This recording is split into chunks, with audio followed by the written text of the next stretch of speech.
It's the only damn All-Star game that you can move around downtown. Ain't no damn traffic. I mean, this is weird. But, I mean, I had to be out here, so I'm out here, and I'm going to make the best of this. But this is some bull. What's up, guys? Welcome to the first in-person episode of I Got Next podcast. Nice to meet you, Jerry. Hey, I'm Jerry. It's been great. Yeah, man. I can touch you. Good to see you. How you been? How you enjoying All-Star so far? Yeah, man. All-Star weekend in Utah. It's a Chilly. It's very cold. Nice-ish scenery. Small city, but they outdid themselves. A lot of legends here. Yeah, I like everything's walkable here, and all the legends are in town. It's been a great time so far, and it's only just beginning. So We kind of divvied up, obviously, our responsibilities this weekend. I took on the NBA RPA stuff, and we went to the Rising Stars stuff. Interviewed some young players. So let's just tackle it. Like, give me some dope moments. Like, what was the most notable thing before we actually dive into the actual topics? What was the most notable thing that happened today? I thought it was really dope that I think Scotty Barnes was asked if he would shave his head to win a Raptors championship. Would he do it? He initially said, I wouldn't do it, and then he thought about it, and he was like, you know what? I would do it, yeah. I'm already there. Yeah. I'm winning my championship today. No, but we got to talk to guys like, Alperen Şengün, who's a rising star in Houston, Keegan Murray, Paolo Banchero. I actually went around asking about their favorite video games, what they play, start, bench, cut type of thing. So, it was really fun. The players are hyped. A lot of these guys' first kind of All-Star experience, given that they're rookies. So, right. Should be a really fun moment for them. Honestly, they had some practice, had some shooting competitions out there. Scotty Barnes beat Jose Alvarado twice in a half-court contest and started. I believe it was gridding, but I'm not sure if he was doing that or not. But no, it was fun. It was fun all around. Can't wait to do the actual All-Stars on Saturday. But it's been dope so far. Let's talk about you though. You've had a pretty busy day. It's eventful. Yeah. It's been nice, man. Here at the RPA, the guy Karl Malone, Vernon Maxwell, Cedric Ceballos. Let's just jump right into it. First of all, how do we start? We start with Cedric Ceballos, right? Yeah, that was the first guy that we got up in. It was kind of weird, a little tidbit here. That's Kobe's cousin, which is like, oh, all right. That's like a fun fact, right? But was that known? I don't know. Just like something that's just like under the radar, just slipped through. I don't know. But 1992 NBA Slam Dunk champ. Was talking about that a little bit with them, and really the highlight of the conversation was just about his moments with Chuck in Phoenix. And one crazy story that I asked him to tell was first time when he touches down into Phoenix, straight off the plane, off of Philly. It's first day when he got off the plane from Philadelphia after the trade was made. They were just building the American Airlines Center. They hadn't finished it yet, but they had the gym in there, and I'm in there working out. And then he comes to big mouth and all. We're in the bathroom. I'm in one stall, and I hear him coming around the corner. And I played against Charles, but never really met the guy. So he speaks to me and then goes in the stall, and all of a sudden he starts banging on the stall and starts, foul language and cursing and stuff. And I just was like, oh, man, I got to play with this guy.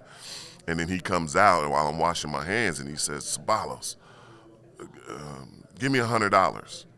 And I was like, wait, what? He's like, you heard what I said. Give me $100. I'm like, oh, man, I'm about to be robbed by Charles Barkley. Like, what's going on? I'm getting punked. So I gave him the $100. He goes back to the stall.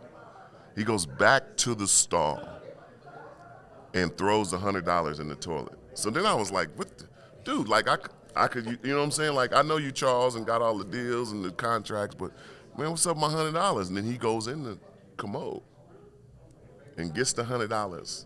And then I'm backing up, and he's going towards the sink, and he starts washing his hands, and he washes the $100 bill, and then he hands it to me, and I'm like, dude, I don't want that. Dude, I don't want, but it's still $100 bills, and so I grab it like, yeah, what's going on? And then he keeps washing his hands, and then he says to me, let me tell you something, young fella. They can call me crazy, they can call me dumb, outrageous, but I ain't stupid. And I was like, okay. He's like, I ain't putting my hand in there for 25 cents, but I put my hand in the commode for $100 and 25. And he has a quarter in his hand. And I was like, this dude is bananas. Like, really? Like, he got mad because he dropped the quarter in the commode, threw the $100 in there and went after it. So, that's just, it's an intelligent thing, but also a crazy thing, too. A little off the wall. But that's Charles, man. Man, stuck his hand. Wow. MVP that season, though, in 93. Must have been the $100 touch. They got the golden touch, and you got the toilet touch, I guess. I don't know. Toilet touch, poopy touch, shitty touch, whatever you want to say about it, man. Oh, man. Well, we went from one legend to the greatest jazz player of all time, Karl Malone. Guy who hasn't been really seen in a while.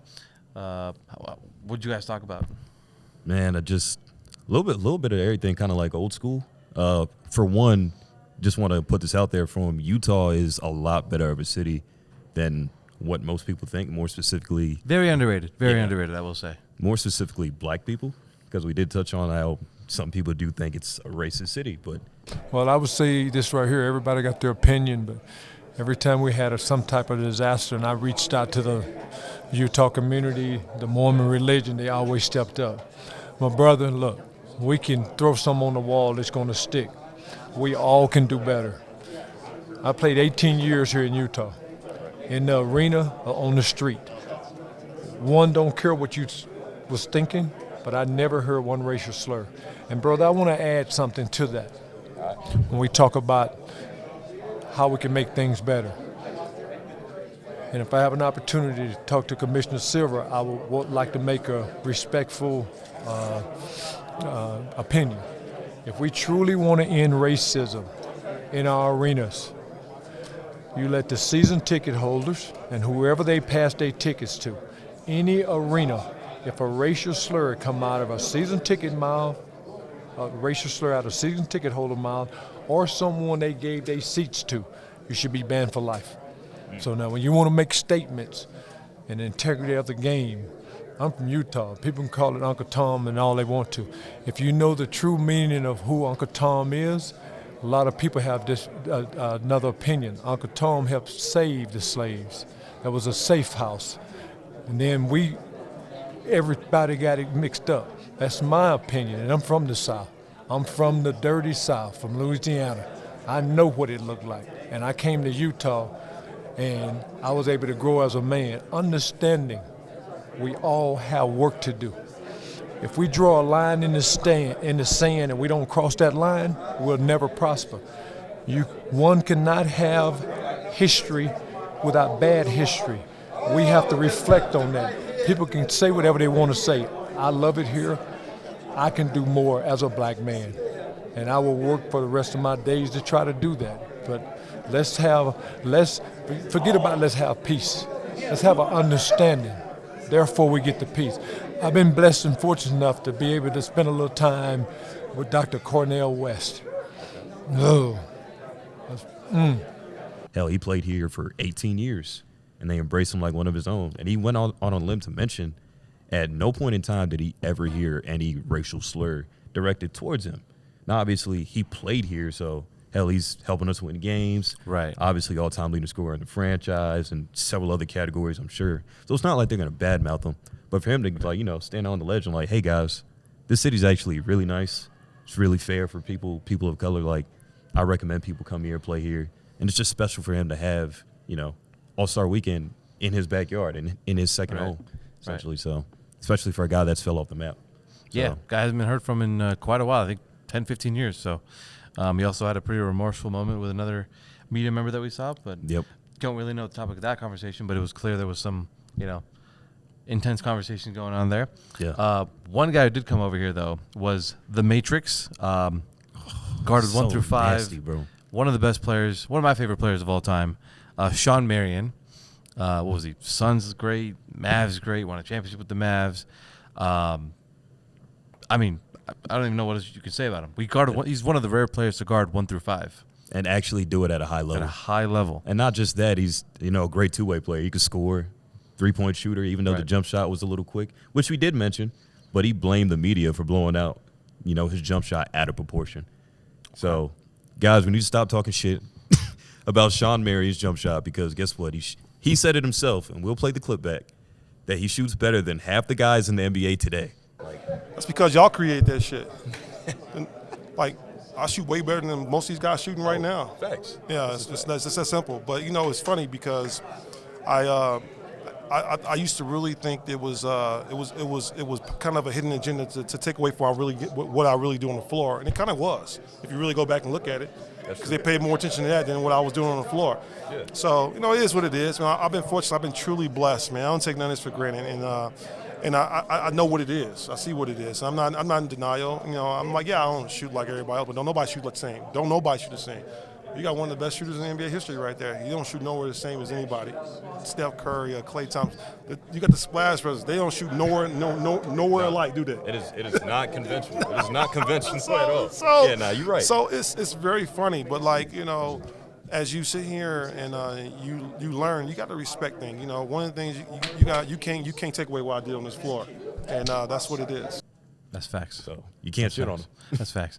We also did get to witness a cool little conversation here with it was Detlef Schrempf, Kenny Smith, Sonics legend, Kenny Smith, obviously Rockets champion, and Shawn Marion there, where Kenny Smith was calling Detlef Schrempf Luka before Luka. One of the greatest European players of all time. I think Detlef's son was with him. I think that's why he was telling Detlef's son, how great he really was. I think people forget about him in kind of when you talk about some of the greater European basketball players. For sure. People talk about Sabonis a lot and the Gasols and the Tony Parkers, Ginobilis, but Sonics legend. I know the Sonics aren't there anymore, but his legend still goes on. That was a really dope conversation to have. To just be a witness to. Be a fly on the wall for it. Yeah, I mean, Shawn Marion was telling us that a lot of players don't play with heart, and they were talking about playing defense. So that was actually a really intense and awesome conversation to watch and be a part of. I'm kind of just like his comment, like Luka before Luka. It's kind of crazy to think because Luka is an MVP candidate, right? 34, 8-8, whatever it is. But the way that Detlef Schrempf was utilized, in that play style, it wasn't necessary for him to create for others off the ball. It's more like, hey, go spot up in the corner or spot up on the perimeter somewhere. We're going to get you going here with the three-point shot or whatever. That's his bread and butter. That's why he's one of the greatest shooters of all time. Maybe in most people's top 10 list. But it's kind of interesting to see where he would have fit in today's NBA. Obviously, he could play in it. I think you have to factor in the whole how the game is being played. Three ball is a lot more utilized nowadays than it was in the 2000s and the 90s. Mm-hmm. The 90s are 30 years ago now. It's crazy to say that. That's insane. So I think the way that the play style greatly affected some of these guys. If the three ball was more utilized heading into these guys' careers, I'm sure they would have been great 3-point shooters. They would have been chucking up a lot more threes. Oh, for sure. But it was a lot more inside out type of basketball, and you saw that really really take effect and transition into what it is now. So just greatness all around. Really was greatness all around. Yeah, it's crazy. One of my favorite Twitter follows, I'm sure it's one of everyone's favorite Twitter follows, in Vernon Maxwell. Did he say the media gave him that nickname? I got it when I started playing in the NBA, but it's funny, man, because my mom used to tell me all the time, it's like, man, baby, they call you Mad Max. And where did that come from? I mean, because you're not even nothing like that person they talk about. I hear them talk about it on TV. And then finally she saw me cut up. And then she was like, baby, this shit's got to stop. I ain't bring you up like that. I don't know who you are no more. You done got caught up in all this stuff. But, I mean, the media changed my name from Vernon Maxwell, my government name. They changed it to Mad Max. The media did that. I guess I was a wild guy. I played with a lot of energy. Everybody know me. I guess everybody know my history. I smacked the motherfucker in the stands for talking about my stillborn daughter. I mean, I had a lot of mishaps. So, but I mean, it is what it is. Water under the bridge. And Mad Max was born. I'll read some of these Utah Jazz tweets because from Vernon Maxwell because he's hilarious. I know every year when the Utah Jazz loses in the first round, it feels as if I've won another championship. But the sad reality is I still only have 2, and Utah has none. Happy Friday, folks. It's just, even with him, he just clearly hates Utah. everything. There's a whole Twitter thread. You guys should definitely look it up. Just everything about his love to hate on Utah. Even when I asked him, like, hey, man, I know you got some beef with Utah. How do you feel about it being, All-Star Weekend being in Utah? He just said, why? Like over and over again, I'm thinking, should I have not asked this question? No, like, why is it in Utah? It's too small. It's cold as hell. There's no traffic, so I can get everywhere on time. I can't even be fashionably late. Like, it's just, the man does not like it here at all. But he had to be here. It was a dope conversation. That's rough. What are the what's that one tweet he had about the internet? The one that you had. Oh yeah. I'd like to apologize to Jazz fans that were offended by my tweets. If I knew you guys had internet in Utah, I would have never made those tweets. Vernon Maxwell's incredible. Absolutely incredible. I'll read one more. Elon Musk should buy the NBA and remove the Jazz franchise from the league. Not because America hates Utah, but because it makes me sad to see their fan base heartbroken year after year. If there's one guy whose Twitter account remains intact after all this Elon stuff, I hope it's Vernon Maxwell. I hope it's Vernon Maxwell. He's hilarious. He's crazy, fantastic. And then lastly, we had Lisa Leslie, who came through fashionably late, but was getting a workout of hers done. Yeah. Gotta say, tip-top shape. You're an athlete. She touched on a bunch of things. We talked about, you guys talked about WNBA Finals preview, some Kobe stuff. What were some of the conversations you guys had? Yeah, we capped off with WNBA Finals stuff because obviously Jonquel Jones, an MVP, Breonna Stewart, and another MVP heading to the New York Liberty is like ridiculous. League changing. And then obviously Sabrina Ionescu was already there, and you add Vandersloot, so it's like, yeah, that's it's coming out the East. They got Vandersloot too. Yes. Courtney Vandersloot. Then for the Aces, super team era. You add Candace Parker, it's just like you guys just won a title. Like what are we doing here? Like it's like Golden State 73-9 Warriors-esque to add like Candace Parker is the equivalent of adding Kevin Durant to some degree. It's ridiculous. Obviously, Candace Parker is like tailing out of her prime, but it's still a very high productive. Like she just won a title in Chicago, not too long ago. Yeah, I think it was 2 or 3 years ago. So you could almost say Breonna Stewart going to the Liberty is almost like KD going to the best player MVP. The Liberty didn't win it all this year; it fell short. So forming a super team there with one of the best players in Sabrina. And insane. And it's kind of weird that you mentioned that because KD recruited her to Brooklyn or to New York and then dipped for Phoenix. Funny how that works. But also, I think the most interesting part of the conversation with Lisa was more so the Kobe stuff, just the LA situation. She obviously played for the Sparks her whole career. So I asked her just about sharing the spotlight with, a Kobe or Shaq. Yeah, I don't think I ever felt like I was like sharing a spotlight. It's just kind of like this is our home. And, meeting Kobe obviously from day one, when he stepped foot from Philly to LA, I was introduced to the family. So it wasn't just Kobe, there's, he has 2 sisters, he has mom and dad. And I spent a lot of time with their family in their home. Just, them as kids and me as a kid, even though we're like 20s. But, so we hung out. We went to the club. We ate dinner. I spent a night over their house. I hang out with the sisters. So it was kind of more than just like a Kobe situation. It was just like a real family of love. And, he was just a little brother, really.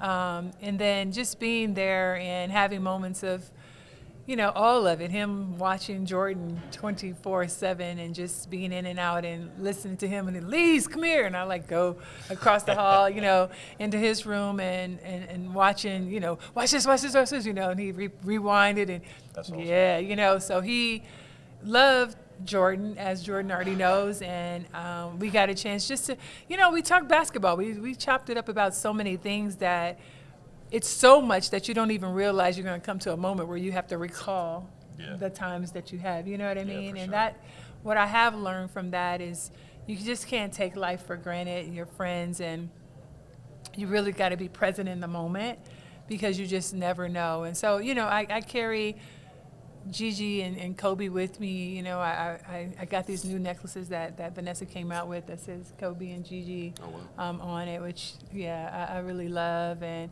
I wear the, Play Like Gigi bands and, It was red today, so I took it off, but it didn't match my outfit. But you know what I mean? It's just like, it's a piece of you. And again, they've lost their family, so I'm always in prayer for them. But we all lost a little something when you think about, Kobe, the legend, and who he was. So I share videos of him and little TikToks and things of him talking with my son, who's 12, all the time, because young people face challenges, and Kobe faced a lot of challenges being from Italy and coming to this country, and just being different and having to work through that and not being like everybody else, but being an amazing person. And I love that, and I share that with my son all the time. So Kobe's always near and dear to my heart, and the loss that we've experienced. And, I always just stay in touch with Vanessa, and just, that's all you can do. I stay in touch with his family, with his mom and dad. I text with all the time, his sister.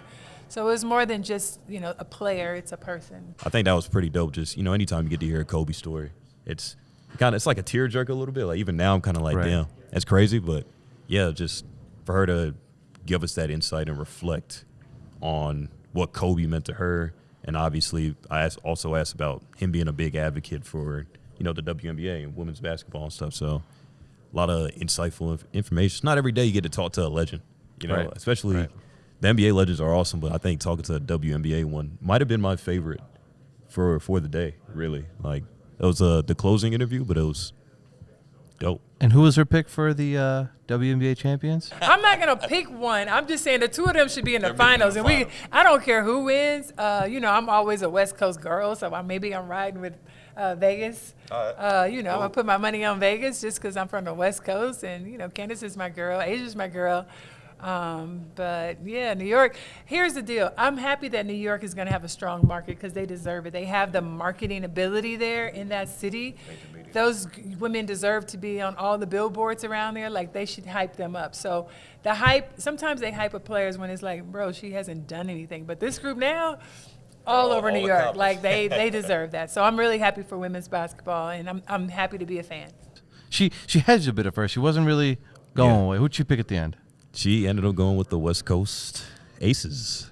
So, New York, stand up. You got something to say about it. Bulletin board material right there. Right there. How can we forget, though, man? You got to talk to Guillermo. Come on, man. Hey, man, first of all, before we get to that, I got to talk to AC Green, too. You did. You talked to AC Green. Iron Man of the NBA to this day still, 1,192 games consecutively. No one has come even close to that record. I think the current active leaders like Mikal Bridges at about 390 more or less. And good news, his record still is intact, the NBA has announced, despite him missing a game due to trade pending purposes. So he is on course to play about 83 games this season, I believe. And his record is still intact at about 390. So great news for Bridges, Brooklyn Bridges fans. Yeah, I mean, AC Green was great. I mean, he's starting a new memorabilia kind of company thing where he talked about how even his own family members had been kind of hosed when it comes to buying memorabilia and believing it's authentic and ending up not getting their things or it not being authentic. So I think, that's a pretty good initiative that he's kind of starting to keep things authentic and make sure everything is stays. Especially with the retired players. Yeah. There's a lot of retired players content, like Karl Malone stuff, Magic Johnson. There's so many legends in the game. You don't know if they actually signed it. You don't know if it's an authentic jersey. You don't know if it was made somewhere else. So I think that's one thing AC Green was kind of very passionate about in our conversation, was just really wanting to help fans and avoid having that heartbreak that his nieces and nephews had to deal with no getting fake memorabilia. So that was really dope. And the highlight obviously was getting to talk to Guillermo. LeBron. Guillermo of the Kimmel Show, I guess that his affiliation? Kimmel? Yeah. Technically. Yeah, man, that guy's hilarious. That guy's an NBA Finals legend. He's been on every Finals, I think, for the last decade or so, I want to say. Yep. Give or take. He said his favorite was the 2010 NBA Finals where the Lakers won against the Boston Celtics. Did Kobe talk to him? I think Kobe did talk to him. Yeah, Kobe did talk to him. He said his favorite interview, I believe, was Steph, which is pretty funny. And LeBron, good news, LeBron did actually, in fact, talk to Guillermo. He did respond. I've been waiting for you to talk to you, Mr. LeBron, for many years. I just want to say, Mr. LeBron, can you describe your perfect salad? My perfect salad? Yes. I don't know. I don't have a perfect salad. Just a lot of protein. I need protein. I need a vegetable. I need a fruit. Chinese chicken salad? That's cool too. I'll Yeah. take that too. With avocado? I'll take that as well. Wow, I did it! Finally, I got to LeBron James. Yeah! After all those years of going, hey, LeBron, a conversation and a response was had. So, great news for the basketball community on that front. Truly inspiring.